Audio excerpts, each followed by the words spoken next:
So in this easel tutorial video, I am going to be showing you guys how to adjust image size here on Easel.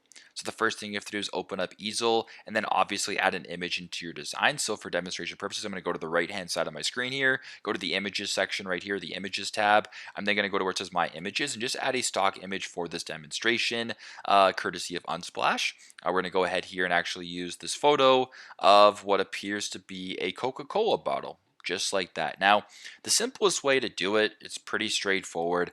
Tap on the image right here, and what you can actually do is, grab this little bar right here, grab one of the four circles on the outside, and just drag it, to the right to make it larger, or drag it to the left to make the image smaller. So super straightforward, not that hard at all, but that is how you guys can, I guess, edit the image size here in Easel. Thanks again for watching, and I hope this video helps.